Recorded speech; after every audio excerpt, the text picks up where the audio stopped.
那么我们第二位嘉宾的话，就是我们刚才介绍的是从政策层面，就是应该讲是企业就标准层面上面来说，这个技术是有哪一些好处。那么接下来我们就来邀请的是瑞声达总部的一个高级产品经理 Miguel， 他会来跟我们分享的就是说，就是瑞声达他们的整个产品的一个无线助听器的一个发展的历程，是怎么让他们无线技术得到了更好的应用。所以他演讲的标题是让助听器拥有更多的可能性，无线连接技术的应用。那么 Miguel 的话是在瑞声达总部是历任听力学家、产品培训师以及资深的产品经理。他在丹麦的奥尔堡大学完成了电子工程的理学硕士，也专注于基于听力学的电子工程方法的设计。那么他演讲的内容是，瑞声达作为最早引入无线技术的助听器品牌，来自瑞声达总部的讲者将分享瑞声达对于该技术的理解，以深入浅出的方法来介绍这一项技术对于听障用户的益处，并且介绍瑞声达是如何将这项技术用到了最大化，体现在所有的产品以及无线配件中。就最新的 LE Audio 技术，讲者也将分享瑞声达对其的理解与期待。浩辰，你分享一下你的题目。那么我们其实应该你在分享的时候调整的时候，我先把这个关下啊，我忘记了，稍等一下。那么我们在等浩辰在切换屏幕的时候，我们也可以知道一下，就是说在2013年或者是2014年的时候，其实瑞声达是推出了全球第一款支持 NFI 的一个无线助听器。那么我个人理解，其实这相当于是听力行业一个非常重要的一个里程碑的一个事件。那么因为就是说，它终于能够把我们理解中的一个助听器的一个这么一个小小的东西，怎么去把这个蓝牙装进去？那么包括并不是我们简单的说我塞一个蓝牙的模组进去，其实还是有很多需要去讨论跟挑战的问题。那么所以我们也来看 Miguel 给我们做他们关于这方面的一个分享。OK， 你可以开始播放了。Hello everyone, and thank you for inviting me and for the opportunity to talk about one of my favorite topics, because I strongly believe that wireless connectivity can be a game changer for people with hearing difficulties. Let me ask you a question. How do you imagine the life of people with hearing loss in the future? You see, I'm an acoustic engineer, and one of the reasons that motivated me to work with hearing aids is because of the strong impact that technology can have on people with hearing loss, and how wireless connectivity in particular can empower people to the point that hearing loss is no longer seen as a disadvantage, but rather as an advantage, like a hidden superpower. Let me give you an example. This is Stefan, and he has a profound hearing loss, and he uses Google Maps to navigate in the forest. Thanks to wireless connectivity now, he can stream directions from his iPhone directly to the hearing aids to know when he has to turn left or right. The cool thing is that he goes biking with a group of friends, all of them with normal hearing, but he's the one who is now leading the group because he can access technology, he can use technology in a much more convenient way than any of his friends. This is just the beginning. Very soon, people with hearing loss will be able to connect virtually to any electronic device in the world. And that will contribute to that idea that hearing loss is no longer a disadvantage, but rather an advantage. And in this presentation, we're going to talk about three things. First, we're going to see why wireless connectivity is so important for people with hearing loss. We will also see how ReSound uses wireless technology and what is our current ReSound ecosystem. And we will also look at why the future looks so exciting. The main reason why people use hearing aids is to hear better in noise. And according to Market Track, these are the top 5 most important listening situations where people want to hear better. Wireless connectivity can be a fantastic solution for most of these situations. For example, with wireless connectivity, you can use your hearing aids as wireless headphones to watch television or to talk on the phone much easier. But also, for example, in noise situations, you can use remote microphones like this one that I have here in my hands to hear the person you want to talk to much better, even when they are far away from you, right? I want to show you the results of a recent survey that we did with more than 1,000 people in the US to understand how do they feel about wireless connectivity and how they are using wireless connectivity right now. The big majority are happy with the sound quality of wireless systems, although there is room for improvement. Now, this graph shows you that there is something about phone calls that people like, right? It's mostly phone calls. 87% is the biggest use of wireless connectivity, followed by 38% videos and so on. It makes total sense because talking on the phone has always been a challenge for people with hearing loss, to the point that many of them just stopped talking on the phone because they couldn't hear the other person. Wireless connectivity, it seems that now it gives them the confidence to talk on the phone and without problems. And to the question, what do you like the most about wireless connectivity? It's the convenience. 35%, this was an open question where people could answer just freely. And most of them refer to the fact that it is convenient. They also refer to the fact not only it is convenient, but now with current technology, you can do hands-free calls. So I think it's great that before they couldn't do any phone calls at all. Now, not only they can talk on the phone whenever they want, but they can also do hands-free calls. And they also refer to that in this questionnaire. Hear phone calls better, the fact that they can have private conversations without other people hearing what they're talking to, or the fact that they will not miss any phone call anymore because they can get those notifications directly in their hearing aid. Research shows that those people who are using wireless connectivity are more satisfied with the performance of their hearing aids. And right now, 71% of hearing aid users are streaming audio or music to their hearing aid. Unfortunately, we also have some challenges, and research shows that 4 out of 10 people experience connection problems with their phone, dropouts, interference, and that limits or impacts their experience when using this type of technology. But to me, perhaps the biggest challenge is the fact that right now there are many different protocols for different applications, and these protocols are not compatible between them. We don't have a universal protocol that allows people to easily connect to anything everywhere. Look at this. In public places, we're still using telecoils or FM systems. These are very old technologies by now, and they have many limitations.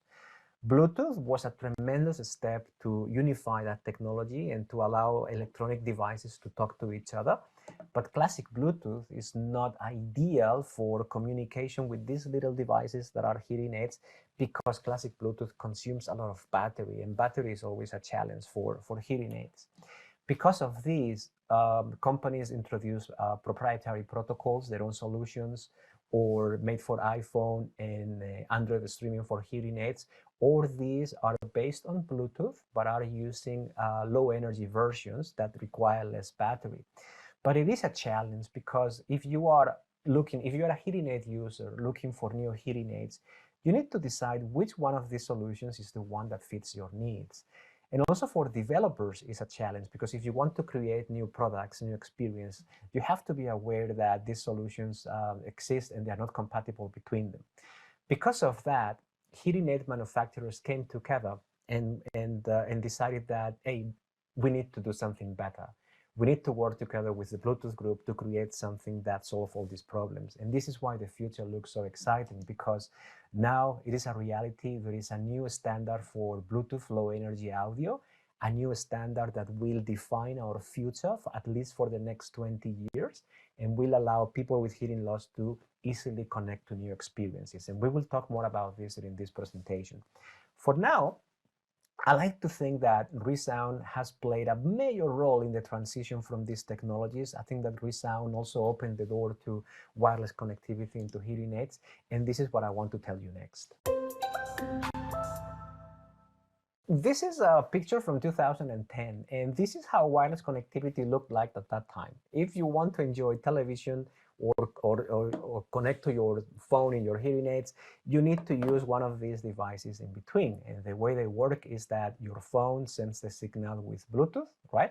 And then here, this is a wire in most of the cases. And every time there is a current going through that wire, it creates a magnetic field, as you see here, that your hearing aids will pick, and then you can enjoy audio.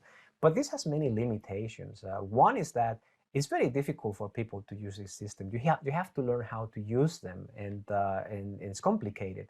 Another challenge is that people with hearing loss don't like to show that they have hearing loss. And with these devices that you have in your chest, it's like kind of like Superman. I am super hearing loss. And also because of that, the industry thought it would be great if we could communicate directly to hearing aids. But unfortunately, this is impossible, because for that, you would need like a 3 centimeters long antenna that will stick out of your ears like an alien, and nobody would want to wear that. Well, check out what our engineers at ReSound did. So they took the antenna, they smashed it around the hearing aid, and thanks to that, here you go, you can have direct wireless communication to your hearing aids. I really believe that this moment really opened up the door to the situation where we are right now, where we can communicate and send audio to such a small devices like hearing aids with a super cool antenna inside, right? Another challenge we had is that we didn't want to use classic Bluetooth because it requires a lot of energy and is slow. And however, we are using the same frequency for transmission, which is the famous 2.4 gigahertz. I like to think of this 2.4 gigahertz as a kind of like a highway of information. Classic Bluetooth has 79 lanes or channels to send information, and many technologies are using this highway. Bluetooth is like a truck because it allows to send big packets of information, but it is slow and it needs lots of energy. Then you have other technologies like your Wi-Fi at home. This wireless mouse that I have here with me is also using 2.4 gigahertz. And what we did in ReSound is that we created our own protocol that sends packets in small segments much faster than classic Bluetooth and with small energy. Also, to avoid interference, because you can see there are many people using the highway, right? And interference can happen. To avoid interference, ReSound uses a technique that is called frequency hopping. And this is the best analogy I could come up with. It's like like one of these water parks where basically what we are doing is that these are the different channels, right? In the 2.4 gigahertz. And what we do is that this is the original audio signal. We split the signal in small segments like those little kids, and then we send the signals in those channels that are free at the time, similar to what you do in a water park. By this, you can send audio without interference, with very low energy, and you can have direct audio streaming to your hearing aids. From here, we wanted to move things forward, and in 2013, together with Apple, ReSound introduces made for iPhone hearing aids. And in 2019, in cooperation with Google and Cochlear, ReSound introduces a new protocol, which is the famous ASHA, audio streaming for hearing aids. Right now, this is how our solutions look like. We have remote microphones, a TV streamer to enjoy television, remote controls, or a phone clip to connect to phones with classic Bluetooth.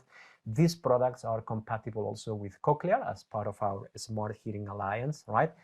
I want to show you the results of a study where we invited 15 participants with severe to profound hearing loss to have a phone conversation using different options. And to make the test more difficult, we played background noise, right? So that it was not that easy to understand the conversation. So when they use classic phone call like that, the participants could understand 6% of the words.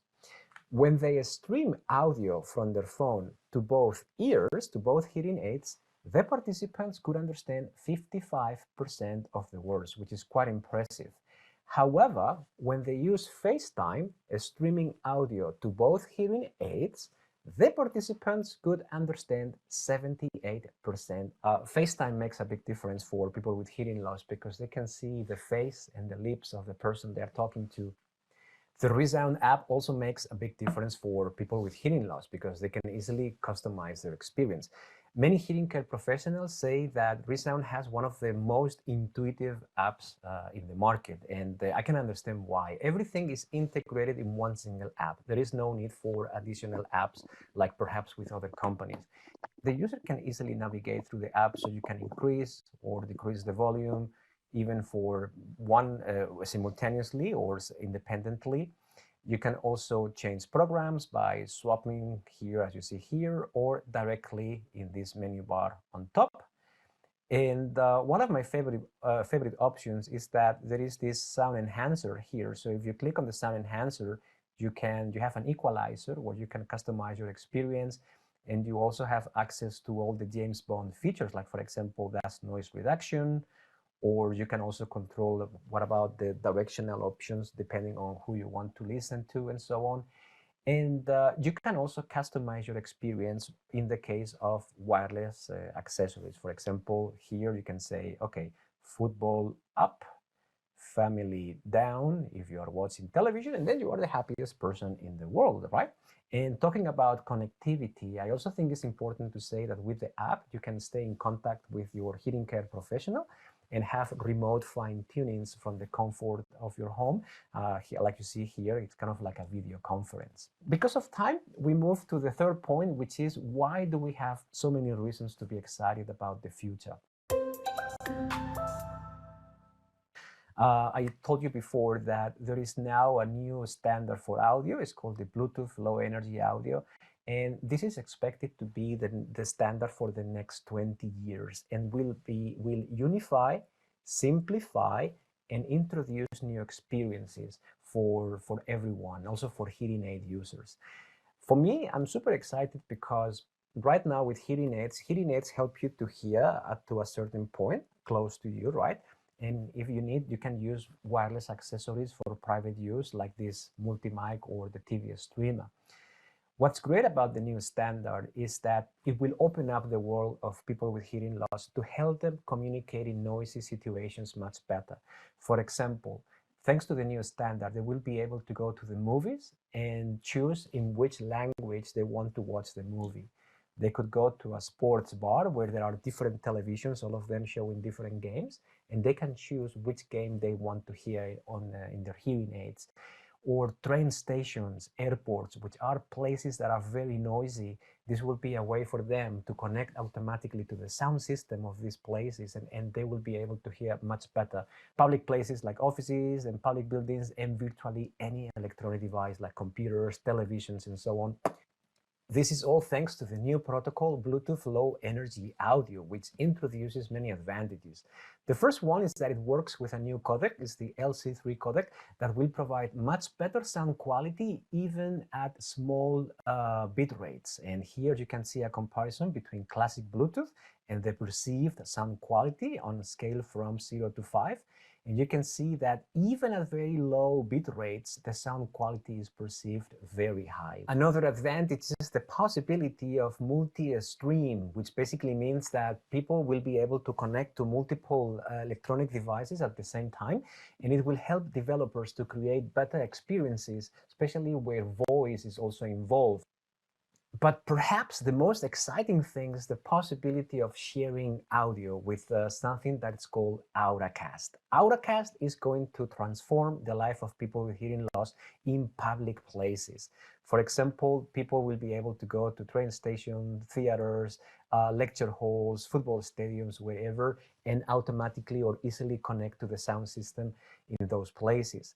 Remember that right now we have telecoils in these places, which is a very old technology. And the way it works is much more complex than what you see here on this chart. Because here it shows that, yes, you have a wire around in the room, and it happens that when the person speaks to the microphone, then there is an electromagnetic field, and people within this area will be able to hear that sound wireless. But it's not as easy as it sounds. Normally, people who are very close to this wire will be the ones who will have a very good connection. But perhaps people who are sitting here in the middle of the room, they don't have such a strong signal.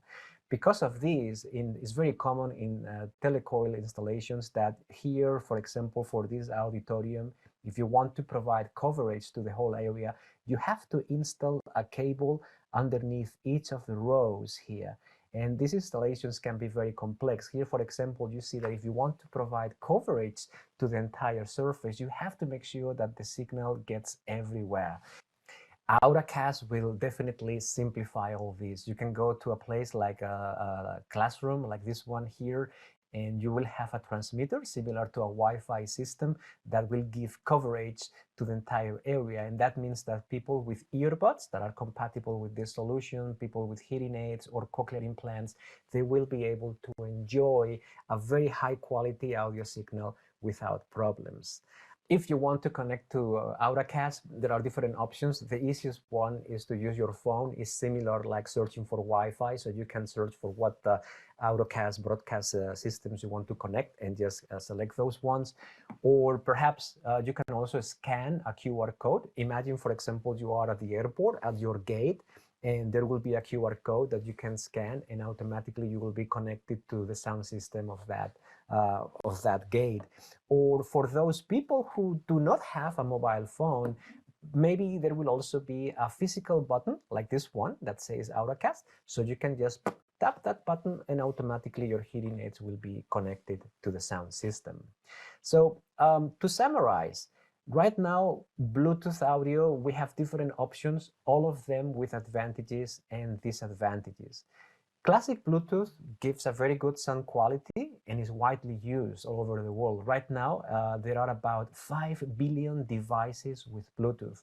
The disadvantage is that it requires a lot of battery, and because of that, it's not ideal for hearing aids. It's also not optimal for developers because developers have stretched the possibilities of classic Bluetooth, and it doesn't allow for new experience, all those experiences that we were talking about for the future. And because of that, it is expected that it will be soon obsolete. There are options for low energy audio, for example, made for iPhone and Asha fit in those categories, and they do have a fair sound quality. I say fair because these systems introduce a lot of compression in the audio signal, but the benefit is that they require very little battery, and they are not universal as we saw before. This is why Bluetooth low energy audio is so exciting for the future, because it will have a great sound quality with low battery consumption, is universal and ready for the future, will provide new user experience, and will definitely make life much easier for people with hearing loss to replace assistive listening devices. The disadvantage is that it's not yet broadly implemented. I mean, right now, Auracast is not available anywhere, but it will be soon. And because of this, it is expected that all these technologies will coexist for a while. Eventually, Auracast will take over and it will provide new experiences. I leave you with one last reflection. According to the World Health Organization, it is expected that by the year 2050, about 2.5 billion people will have some kind of hearing loss. And out of those, 700 million could be candidates for hearing aids. Unfortunately, research also shows that right now, only 10% of people are using hearing aids. I strongly believe that the new standard for Bluetooth, Auracast, and everything that's coming now will be a big motivator for people to take action on their hearing much earlier in their journey, because perhaps hearing loss will no longer be seen as a disadvantage, but rather as an advantage to help people communicate in a much easier way. So let me ask you again, how do you imagine the future of people with hearing loss? It's been a pleasure. If you have any questions or if I can help with anything, you can contact me here. Bye.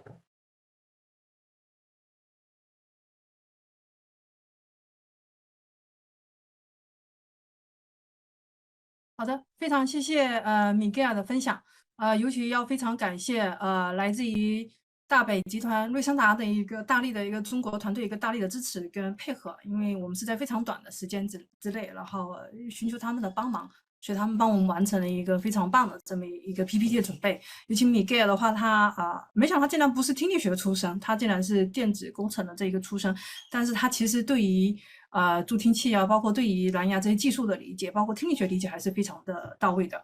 OK， 那么我们让那个叶老师来给我们总结一下，叶先生。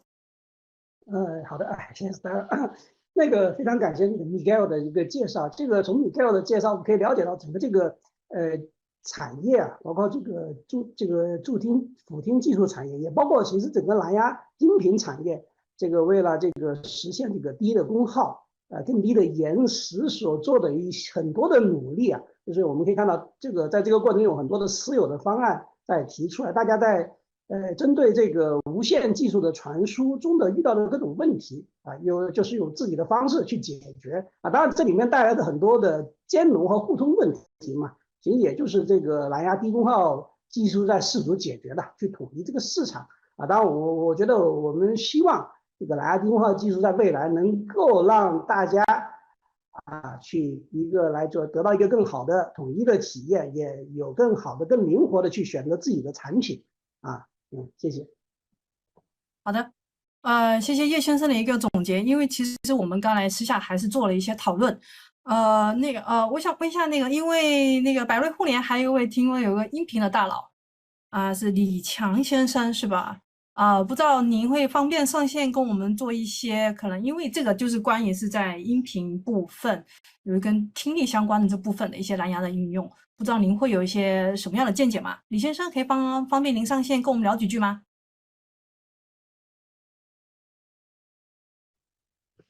你好，麦克风可以吗？我这边不方便视频。可以的，好的，非常好，您说。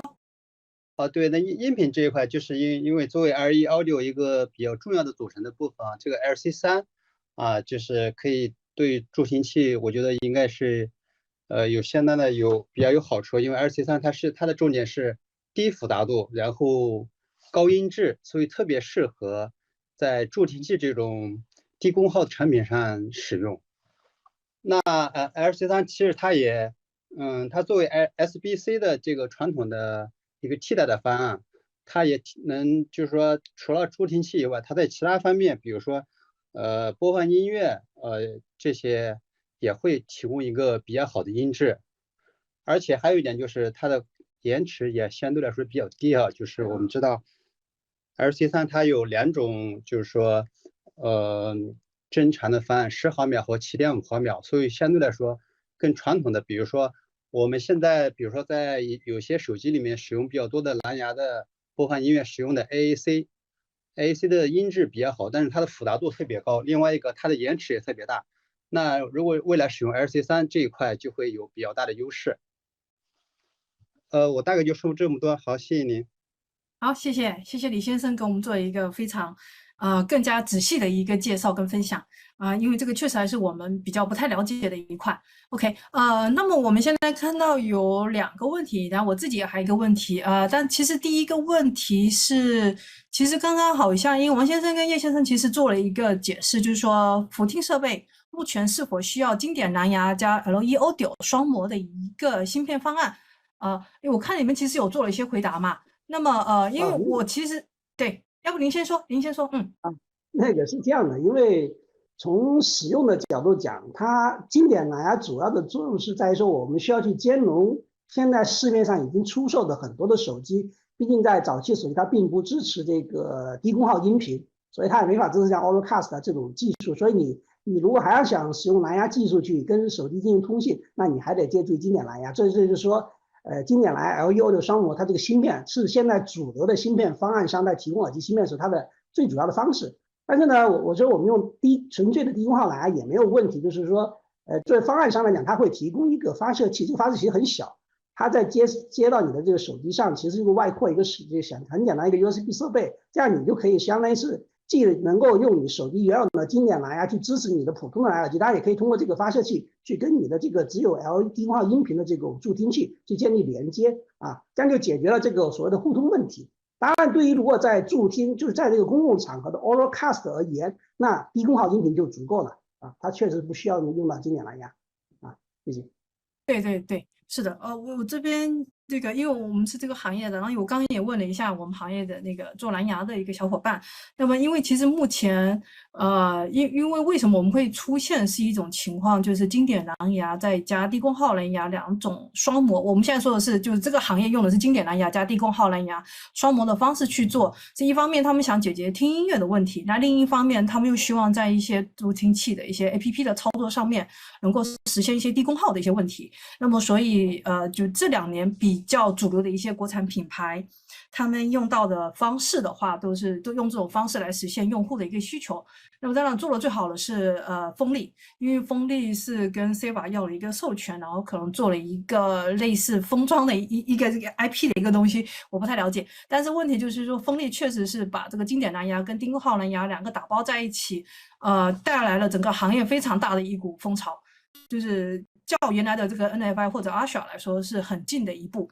那么所以像刚才说到这经典蓝牙加 LE Audio 来说，可能目前还不到一个很好的时候，因为涉及到如果我需要做一些可能 APP 调节的部分的话，可能还是会有一些难度。这个也是我在跟我们的就是有些做研发的同事在沟通，可能会有这么样的一个问题。所以但是我也是相信这个会是一个过渡的一个阶段。然后我一直感觉说等蓝牙耳机做好之后，再轮到我们来做吧。我们还可以那个有几年时间等一下，对于助听器行业来说。是的，这个其实是它会有个预热的过程啊，它毕竟很多东西部署是需要时间的。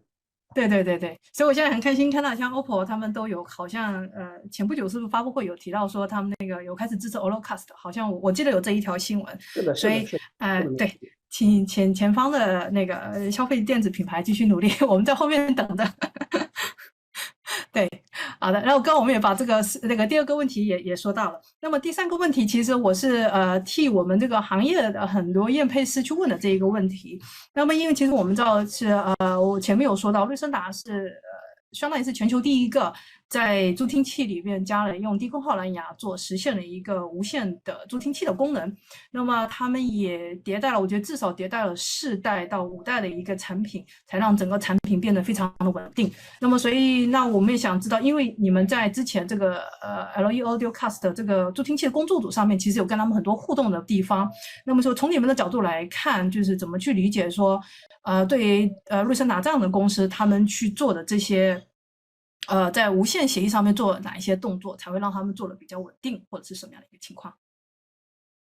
刚才其实那个 Michael 已经就是介绍了他们本身在射频部分做的一些优化嘛，对吧？就是如何去通过这个，比如说小包发送，采用跳频的机制，以及这个用这种相应的这个就是 2.4G 的其他的一些就是技术啊，来实现这个稳定的传输。它的本身因为 2.4G 是一个对很多芯片来说，它是一个通用的一个射频基础啊，就是说它上面可以做一些定制化的东西啊，这个是我觉得他们的优势所在，他们对这个无线的这个射频啊这块就是链路层的一些优化，觉得还是做得很不错的啊。当然，它可能在低功耗这一部分的，肯定也会有些这样类似于谷歌所说的那 Alsa 它去做的一些优化吧啊，这个是它在协议层面上可能会做的一些应用，但是更多可能还是借助他们自己私有的一些技术的这个技术的这个积累吧啊，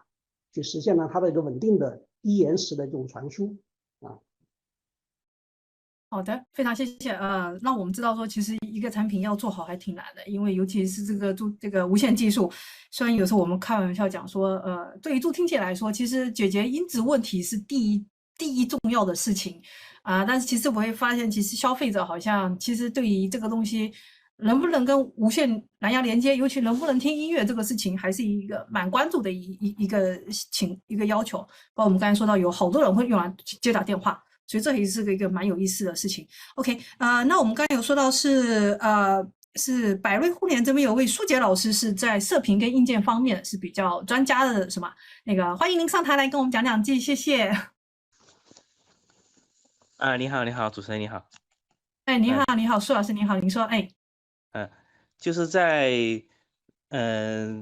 助听器这一块嘛，由于我们现在新的一个蓝牙技术，比如说5.3或者是后面的 Auracast 的引进，那么传统的助听器，比如说我们用到的一些经典的音频传输、无线音频传输，像以前的经典蓝牙，或者是说一些私有的协议，那么可能没法非常低功耗的跟手机进行通信。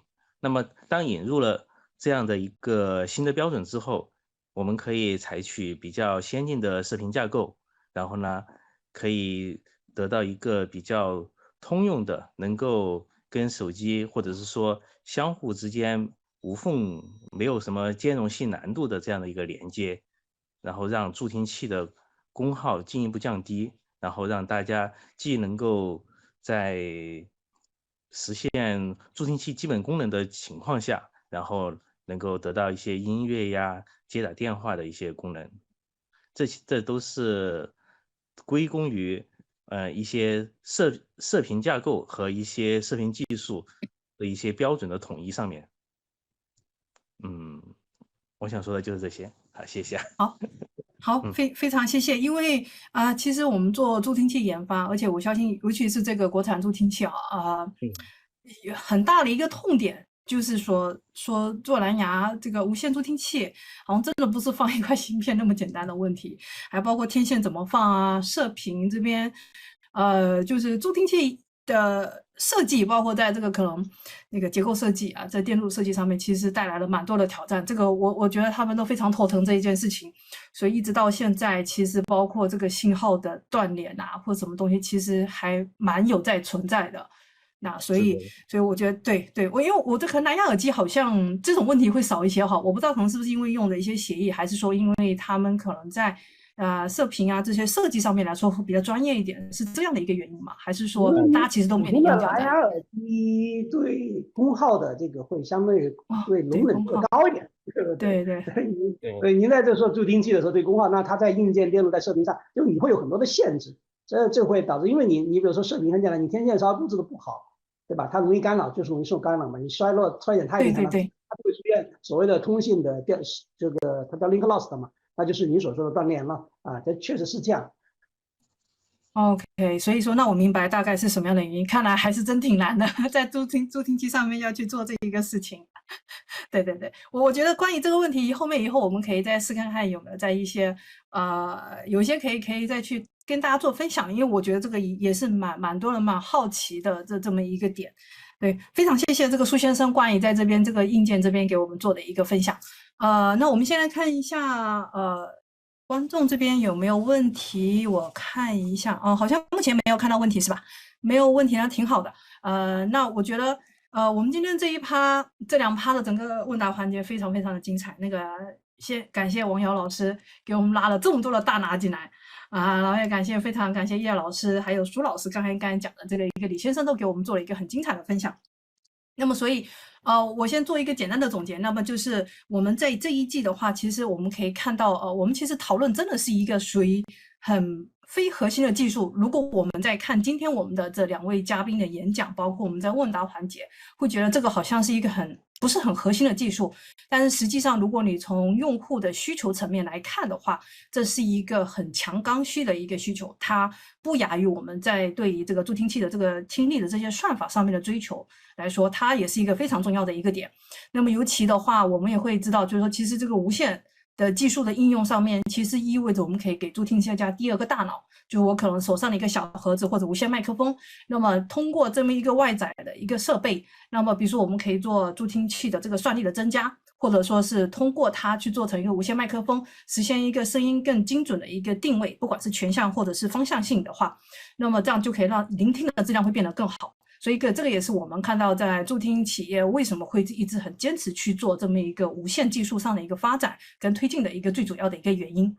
那么我们接下来的第二季的分享的话是定制在下周四的晚上7点，那总共会有三位嘉宾，所以整体时间还是会蛮长的但是我觉得会是对我们这个话题又进行一个更深度的讨论。所以第一位是来自于美国听力损失联盟的 Linda， 她会给我们分享美国助听器兼容性的相关政策和标准的制定。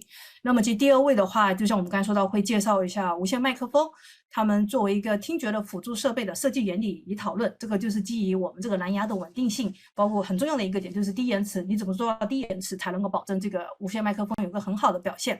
那么还有像小米小米这边的廖小琴女士的话，是因为其实小米之前有在跟瑞声达有一些合作，就是去测试一下瑞声达助听器跟他们家这个小米的这个平台的一个兼容性，那么所以他们其实在这方面也做了一些讨论一些探讨的工作。那么所以我们就期待在下一期的话可以跟大家再相见。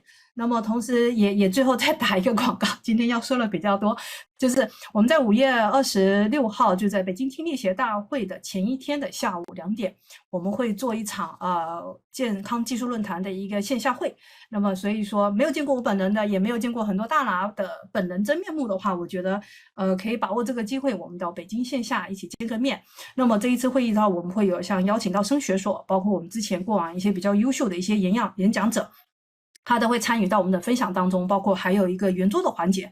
那么所以我相信在那一次的一个线下会议，我觉得可以给大家提供一个线下面对面的沟通，是一个很好的机会，所以希望大家可以把时间空出来，我们在5月26号可以在北京见一下。那么还是再次非常感谢。有人在问有礼物有饭局吗？必须您来，王老师您来一定是有饭局有礼物的。那么所以非常感谢这一期的这位所有的嘉宾。非常的支持，尤其是百瑞互联的这几位先生给我们的一个非常大的一个支持，再次感谢。好，谢谢 Stewart， 谢谢各位，谢谢。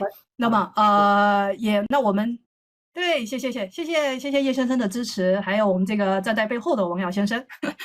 好的，那么非常感谢大家对于这一季的支持，因为现在是8点半也挺晚，也感谢大家来参与到这么一个非常小众的一个话题的讨论。再次感谢大家对我们这一期节目的关注，那么我们下期再见，谢谢各位，再见，拜拜。拜拜，拜拜。